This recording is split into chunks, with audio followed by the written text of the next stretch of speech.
Welcome to This Giant Gaming. This is Jake here with a new video and new location. Recently bought a house. Been busy getting it together. This started actually in December. Finally got things settled in February, and now we're in this place. Finally got the room together. The office is still kind of messy. You can't see a lot of stuff off the sides, but it's overall finally in shape. I have a new desk. I can do these videos. So here's my first video, which is the new place, which is the streaming future, which seems to be taking over video games right now, especially E3 last week. So we had Google Stadia announced on Thursday prior to E3. Well, more information that actually was released back at GDC are announced to get developers involved and try to make some connections with developers and show them the platform that they want to do. Then we had Microsoft xCloud, which was announced at the Xbox conference. I believe that was on Monday. No, Saturday. That was Sunday. Which had a very limited amount of information on, which I'll get to later. But still, it's coming out this year, which is crazy. So we'll see what comes of that. And then we have Orion, which is I'll talk about right now. Actually, just get out of the way. Is a more or less from my understanding, is a layer or some sort of other component, almost like an engine in a way, to integrate into your code for the streaming platforms or streaming games, and hopefully to reduce latency. They said by about 20%. So hopefully they can build on that and make that better. The hands-off, I guess, hands-off demo, whatever you want to call it, the over the shoulder, they have some latency still. Hopefully it gets a little better. It could have been the internet connection there at the conference. Who knows? But hopefully it gets more people's hands. We're doing a public beta, which I've put my name into. Hopefully I get pulled like I did for the Project Stream for Stadia. So hopefully that comes forward. So I'll talk now about my experience since Stadia was announced, or more information. I got inspired to do this video, and I wanted to get more experience with this. So I actually did the 7-day trial for PlayStation Now, and I only played about 4 hours-ish of hands-on time with it. Just real quick, my internet connection now in my new place is only 40 down and 5 up. So my peak is really like 37, I think I did on a speed test. And down in my room downstairs in the basement where my PlayStation is, I was getting 14 down. So I was testing on really low conditions. And I walked away actually really impressed. The quality wasn't noticeably different to me. I didn't notice really big downgrade. Even if it was 720p, it wasn't side by side. I didn't notice it being that bad. So I played some more competitive Twitchy kind of games. So I played MK10, I played Infamous 2, I played Hot Shots Golf International, I believe it was. Resogun, and Project Cars. I think I played maybe one more game in there. Just try to get a good variety of games. Sports games are a big issue with timing, and fighting games obviously are big in timing. So yeah, so I tried playing with some of those games, and I didn't really notice much latency, honestly. Times here and there would like peek in, but I was looking for it. If I wasn't looking for it, I probably wouldn't have noticed it. I did have some artifacting while playing Hot Shots Golf. I also had my internet was having a lot of issues at the time, so my a low internet connection, I still was working though. I was actually really impressed with MK10. Besides it cutting out at one point the internet a little bit, it really didn't. I didn't feel any latency. I didn't feel like I was losing because of the latency. I feel like it was all on me, and I was really smooth. It actually worked really, really well, and I was actually I'm not gonna spend the money on it right now. They don't have enough other games to really get me in. No recent games, it's a lot of back catalog stuff. Not enough to get me in on it, but it made me hopeful for whatever they go forward with.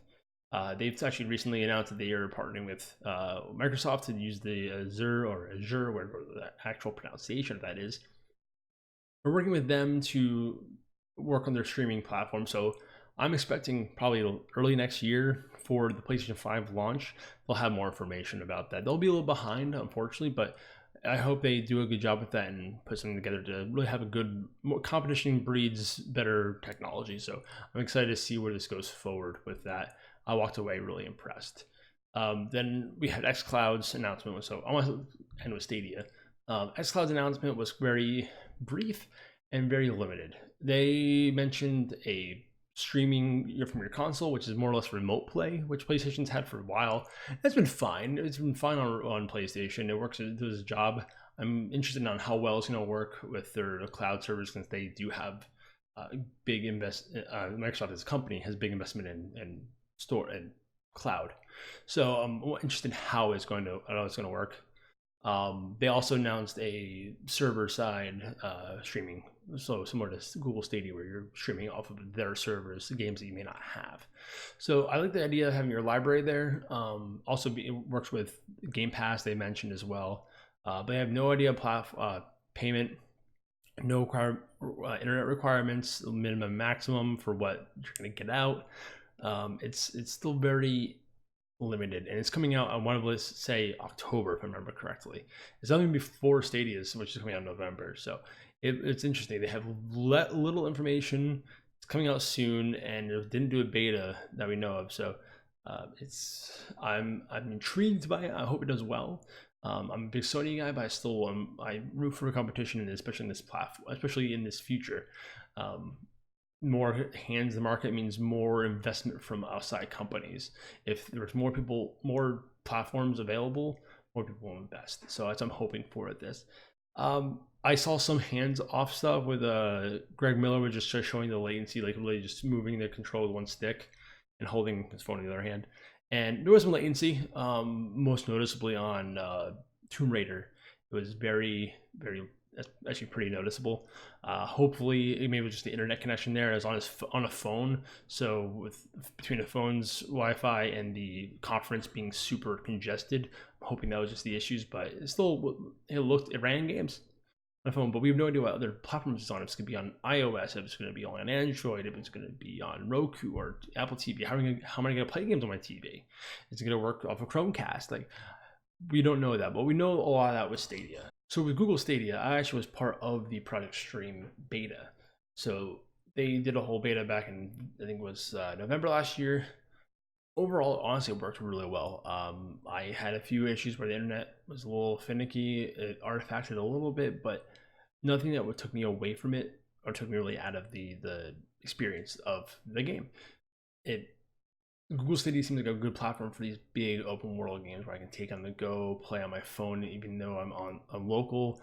If I'm traveling for work or if I'm just out at work, I can play games there, and that's interesting to me. That's something, the promise of something like a Nintendo Switch, but 4K, 1080p, whatever your internet connection provides.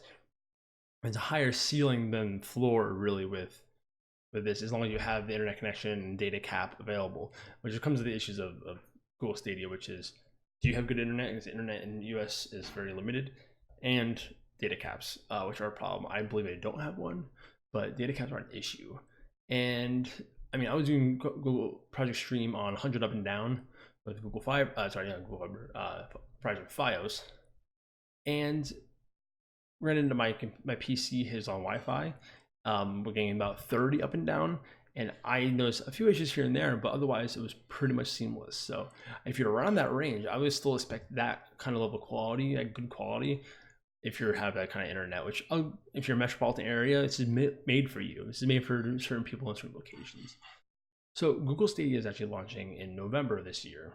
At least the soft launch. Sometime they haven't given us an exact day yet, which is a little frustrating because it's only 4 months away. But hopefully we get a more concrete date soon. We also have what comes with that $130 for the soft launch, which is the controller, the Wi-Fi controller, Chromecast Ultra, which is still useful for anything else, even if you don't stay with the platform, and 3 months of their Pro, as well as Destiny, which is part of the first game as part of the Pro. The Pro, it almost reminds me more or less of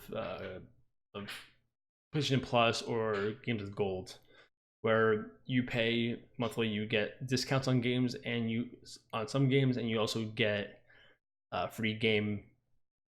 Again, those platforms are every month. They haven't really clarified that, but at least you're going to get games periodically throughout the year as part of the platform, which is good. And it's good to get people have a library to play off of if you just want to pay the $10 and you get some games to start off with, which is a good barrier of entry. There's a base which is free and gives you 1080p, 60 frames, and stereo. The Pro is $10 a month after the the 3 months you get free with the Founders Edition. In the Pro, which after the 3 months you get with the Founders Edition will cost $10 a month, that gives you 4K 60 frames and 5.1 surround sound, so a little bit more to it. And also again the free games and such and whatnot.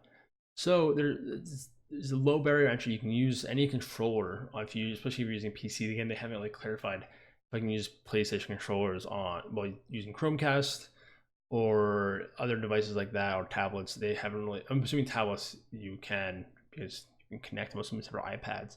So they gotta clarify a few things here and there, but you still have an idea what platforms it's gonna be on. It's gonna be on Android devices, anything that runs Chrome, and the Google Pixel 3 and 3A. My wife actually was having issues with the mic, so hopefully with 3A I can try it on that too, which would be awesome. Overall, I'm in on this future. I was impressed by the beta, and I'm looking forward to what's going to happen next. I'm excited for these to at least somewhat coexist with current platforms and really see where this goes. The big thing with this is, again, data caps, like I said before. But then the other issue on this is game preservation, which is a big thing. Ethically, I'm not really for legally downloading games, but I'm also very much for game preservation, which is kind of I kind of fight myself on this because this is very anti-game preservation. I'm hoping there's a way that, because it's on one platform, they don't necessarily renew the licenses all the time, and they keep it going. Things like get pulled from storefronts. That's an issue with they license music often, and certain licenses running out. So I'm hoping they figure out some way of keeping this around, keeping games going forward. Some way maybe of downloading games in the future with this, but I'm still excited for the future with it. I mean, Xbox, xCloud, if you're in that ecosystem, that's good, because then you still have the game preservation side of it from physical games, and you can still download games on that platform. Games won't die necessarily, but especially where I worry about is like Stadia exclusives. Like after so much time, are they going to be available still? And you worry about that kind of stuff. So they did get a few exclusives. They have Guilt from Tequila Works, which is a survival horror game, which looks interesting. Another game called Get Packed, which kind of reminds me of another game that was released or announced. It's called Moving Out. I want to say it was. It's kind of like a party, fun, silly game. So it's interesting. Looks fun. I mean, Tim and I were both said we want to play this. I'm probably gonna give Tim my buddy pass, because part of that 130 you also get you also get 3 months to give to a friend too. So it's a good, actually smart on their behalf, because I pay 130, I can get someone else involved for essentially free, and let them try their controllers and get more or less testing for the full release in, I'm assuming, February, because it said in 2020, and if the 3 months of the free Pro it's 3 months free, so all through November, through December, through through January. So you're going to be sometime in February when it's going to run out. It's smart to launch it along the same lines, get more people in. So all the games you buy are a la carte, so you have to buy each game individually. But Ubisoft, during their conference, did announce Uplay Plus, which actually will be supported by Stadia. It'll be Stadia and PC to start off. I'm assuming they're going to come consoles after probably 6 months, but it's good that they're going to have that as a foothold to get in. It'd be awesome to be able to play, pay $15 a month, be able to play Siege, Assassin's Creed, the new game they announced, Gods and Monsters, which looks really cute and really cool. They have so many games they put out, and if you really like their games, it's a good investment in a good way, especially if you're going to be getting the Stadia. If you're just going to do the base, get the base, and then just get that subscription for $15. So you pay $15 for 1 month to try a bunch of games on this platform, and that's a really, really interesting investment, especially because the base is just $10. And if you don't care about the quality being in 4K, you always get to try the platform out in a bunch of games. So I think that's a good move by Google to get people on, so they don't have a lot of exclusives right now. They have some studios they started up that are working on games. I listened to a Jeff Keighley talk with Phil Harrison, the VP of Google Stadia, and he mentioned they have multiple studios, which I thought was really big. They never announced that. They said one studio at least, but multiple studios. And then they also announced that other publishers are going to be putting out their own subscription platforms. So it's going to be interesting to see how this unfolds in next year. It's going to be, especially with the new hardware between PlayStation 5 and Xbox Scarlet, whatever they were going to name it, because Xbox 2 or Xbox One again, I don't know. But whatever they end up doing with those, it's going to be interesting seeing these kind of go along parallel to those major hardware platforms. The benefit for me with Stadia is I was going to play my PC too, and my PC is at the 4-year cycle where it needs to probably be upgraded soon. A lot of my games are, turn down the settings on, and with Stadia I don't need to do that. So there's a big hardware investment savings that's kind of innately there, which I think is great. And that's where it does have its big benefits besides being able to play it everywhere, kind of like a Switch. So it has so many benefits, I feel, and I understand the negatives too. There are negatives. Nothing's perfect. There's pros and cons to PlayStation or Xbox or anything. Switch, you get mobile games that are all lower quality. Xbox, you have less. You feel like the exclusives is good for you, but if you don't, there are pros and cons to everything. So I get that, and this has some cons. And if these doesn't fit you for your internet provider or whatnot, it's upsetting. But hopefully the rest of the world catches up to this technology, and if this pushes innovation in a way that I think will be seen throughout. Besides just this, it will help the main hardware guys too. So I'm excited again to see where this goes. If I missed anything, let me know. And I hope you enjoyed this video. Thanks for watching. See you in the next one, and welcome back to me, I guess. See you next one. Thanks.